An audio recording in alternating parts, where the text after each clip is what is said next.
So here we have the 2012 sample paper. This is Junior Cert Ordinary Level, and this is a question on probability, and this is paper 2. So the first thing we're told is a bag contains red discs. So we have red discs, blue discs, and white discs. Each student in a class of 24 takes out a disc, so records the colour and then replaces it. This is repeated 10 times. So the frequency, we're told that the bag has 123 red, and then I'll just get the first question. So in your opinion, why is the number for red greater than that for blue? So why is the frequency of red greater than that for blue? Well, because there must be more red discs in the bag than blue or white. So I would say the frequency of red is greater because there's actually more red discs in the bag. So the frequency is the amount of times someone picked red out. So frequency of red is greater as there is likely more red discs in the bag than blue or white. So then the next thing that they ask us is complete the table above. So firstly, they ask us to get the total. So we have to add the number of red, which is 123, plus 78 plus 39. So we get 240 because there was 24 students in the class, and each student did it 10 times.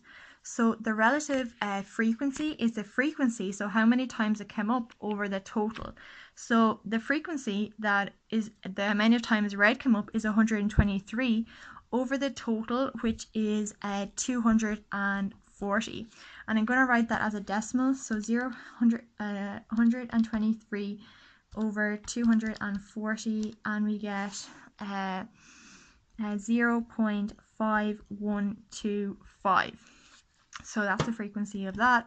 And then for the blue, it's going to be 78 over the number of over the total, which is 240. So 78 over 240, and we get 0.325. And then for white, it's going to be 39 over 240.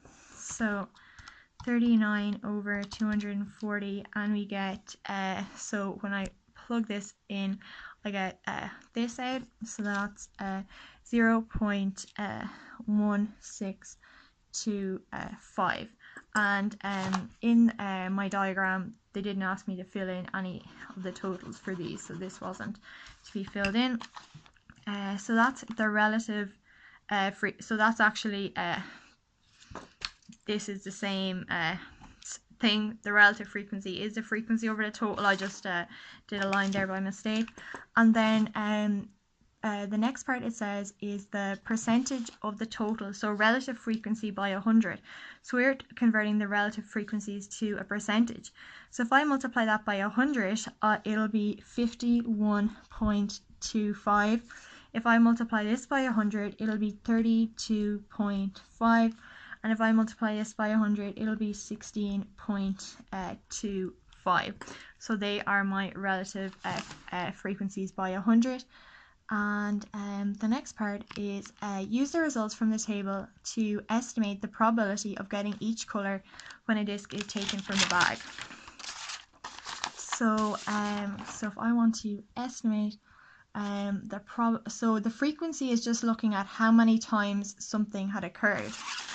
So, well, they want me to get the probability that something will come up. So, say the colour is red, blue, and white, and the probability of getting a red. So, there was 240 trials, so there was a fair amount of trials. So 51.25% of the time we get a red. So we could say, because we did a good amount of trials, we have to do a large amount of trials for the relative frequency to kind of be the same as the probability. So for probabilities, we put them on a scale from 0 to 1. So we keep it as a decimal. So the probability of getting a red would be 0.5125. 0.5125. The probability of getting a blue will be 0.325.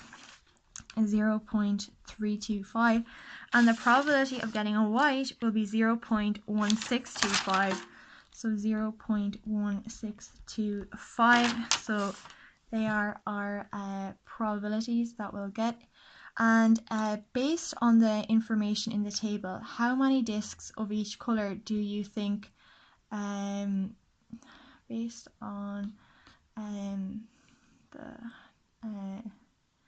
information in the, so Anne says that she thinks that there are 10 discs in the bag. Is this a reasonable suggestion? So say if they are so they were say if she thinks there are 10 discs, so so if there are 10 discs, then 51.10 multiplied by 0.5125. So that's the frequency of how much a white disc came up, and we should get a whole number to get the number of white discs that come up. But we don't get a whole number, so we get 5.125. So if there are 10 discs in the bag, and if white discs come up this number of times, so if we multiply the number of discs by the number of times it would come up, we get 5.125. So then we get 5.125 number of discs. So I would say it is unlikely that there's 10 discs in the bag. I would say that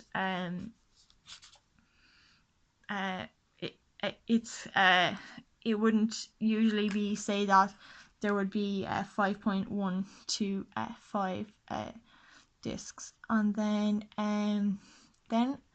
it asks us, based on this information, how many do you think is in the bag? So we just want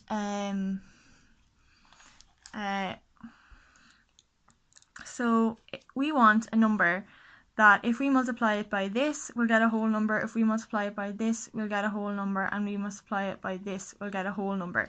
So if I write 0.5125, I can get roughly, so I just need a number. So if I write 0.5125, I get 41 over 80, and then 0.325 as a fraction, I get 30 over 40, and then 0.1625 as a fraction, I get 30 over 80.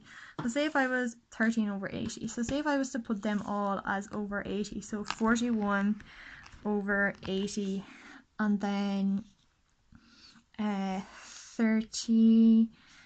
26 over 80, and then 13 over 80. So if I had 80, so this as a fraction, I put them all over the same denominator. So if I had 80 in the bag, 41 of them would be red, and then 26 of them would be blue, and then 13 of them would be white, because altogether it will add up to 1. So I would say maybe that there was 80 discs in the bag, because then it will work out that they're all whole numbers for that question. So that is our answer for that. Thank you.